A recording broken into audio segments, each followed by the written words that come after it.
So I want to take you through your chin-up timeline. Now, probably the most complex and one of the hardest timelines that there are, because there's so many variations that we can use to achieve efficiency in the chin-up, pull-up, and it's all its variations. Now, to start with, we probably want to be working on building up the conditioning of your upper body. So bringing in a single arm row variations, bringing in upper body rowing variations, just to make sure that you've got the conditioning in your upper back.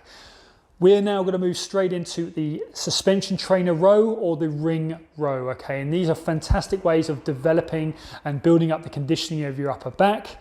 Okay, and what we're going to look to from here is we just work with what we've got and what our starting point is, and we can improve. And so whatever angle we start at and we're confident with, we're then going to increase the intensity by lowering our feet lower and lower and lower to build up the capacity and strength of our upper back. From here, we're going to be moving on to, once we build up that capacity, we're going to be moving on to the bar, okay? We want to start actually working on improving that and actually getting used to the stimulus of pulling your own body weight. To start with, there's a couple of drills. We're going to be looking at scapular retractions, close grip and wide grip. Okay, we want to be building up this, breaking the inertia and the initial pull of your pull-up, whether it's wide or close grip. We want to be working on just conditioning your upper back to understand that load.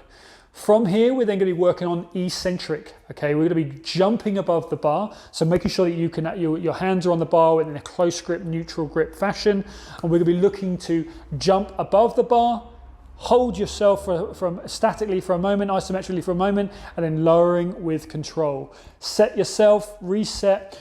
Elbows, you're always going to be high enough on the bar that you can always hold on to the handles comfortably, jumping above it and then lowering with control. Why do we do this? Again, we're just trying to build up the intensity and the capacity of your upper back muscles, okay?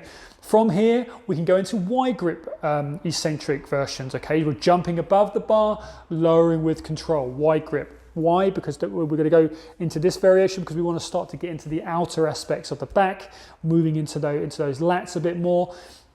This is all about building up the intensity, because further down the timeline, we're moving into a band assisted variation, okay? Long resistance band, looping it over the handles. We're going to be getting that knee or that foot inside the band, inside the band. And then from here, we're looking to use a jump and the resistance band as assistance to get above the bar and then lowering with good control. This time, we're not worried about how slow we're coming down. All we're looking for is that, looking to get above with a little bit of assistance from either that jump and that band together. Now, as you progress from the neutral to the wide grip variation of this band assisted, we want to limit the amount of jump that you're using. We want to just be using the band. And this timeline can take up to a year sometimes, because if you're coming from nothing to something, we just want to build up the capacity of your shoulders, back, arms, etc. As you go, start with a thick band, moving into a thinner band as you go, to essentially going to no band. And then we're back at this point where you've built up this fantastic level of strength.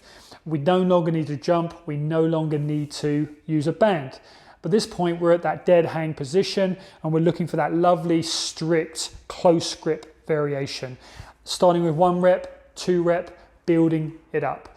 Then we can move into the wide grip variation, and we can go into that wide grip strict pull up. The last one on that timeline is going to be the weighted pull up, okay, using a weight belt, weight vest, using the close grip and wide grip variations. We're looking to obviously then add load, add percentages of our body weight as we progress.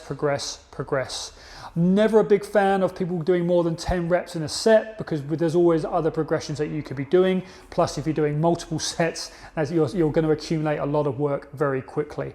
All right, so very, very broad kind of long timeline, because it is a tough movement to master, especially the different variations. And it's all about kind of that risk versus reward. We want to make sure that you are building the capacity and conditioning to prevent injury, but also to lay down the foundations of strength forever.